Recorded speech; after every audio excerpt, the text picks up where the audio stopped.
Tidak ada nabi kecuali di antara ibadahnya itu jalan-jalan. Fasiru fil ardi. Sehingga semua nabi itu mesti pernah melakukan perjalanan internasional. Rasulullah Muhammad SAW pernah jalan-jalan sampai ke Syam. Padahal beliau orang Mekah. Nabi Ibrahim yang orang Syam pernah perjalanan sampai ke Mekah. Karena di antara kearifan itu ya dimulai dari apa? Jalan-jalan tadi. Kamu ngerti orang yang macam-macam. Makanya di antara kebaikan umatku kata Nabi itu siyaha fil ard, sering berkelana, tapi tentu untuk mengambil pelajaran. Atta ibunal abidunal hamidun saihun. Nah, agama mensupport itu.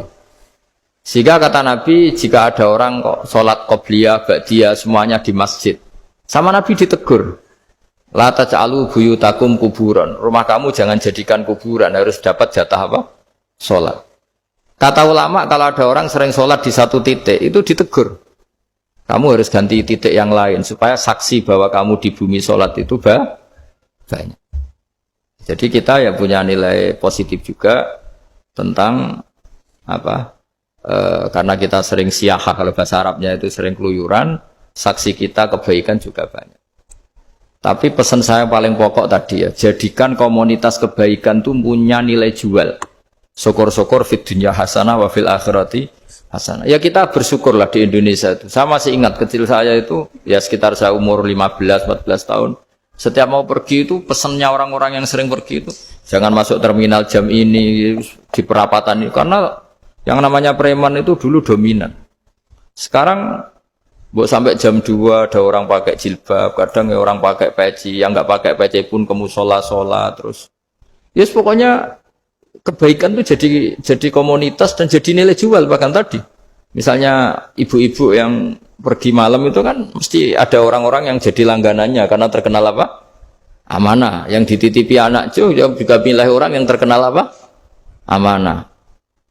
Nah, nilai amanah ini harus kita jaga terus. Supaya kamu ya bisa bekerja, orang lain juga nyaman karena amanah tadi. Allah juga senang karena amanah itu perintahnya Allah Subhanahu wa ta'ala. Dan Indonesia harus menuju ke sana. Pemimpin juga harus gitu. Pemimpin bawaannya amanah, bawaannya apa. Yang memilih dia juga senang karena nggak malu lah. Tapi kalau kita milih, ternyata kita pilih tahu-tahu ditangkap KPK, kan ya malu gitu. Dulu kita kampanye mati-matian, ternyata dia ditangkap KPK. Tapi kalau dia amanah kan ya senang. Sama kalau tukang Grab ketangkap satu karena penodaan atau karena pengkhianatan, yang malu juga semua. Karena kadang-kadang nanti digeneralisir seakan-akan semuanya seperti itu. Tapi dengan reputasi panjang, nggak pernah terjadi apa-apa dalam Grab kan otomatis lainnya juga terangkat. Nah, ini yang dimaksud wa'tamiru bainakum bima'ruf. Jadikan kebaikan itu urusan bersama.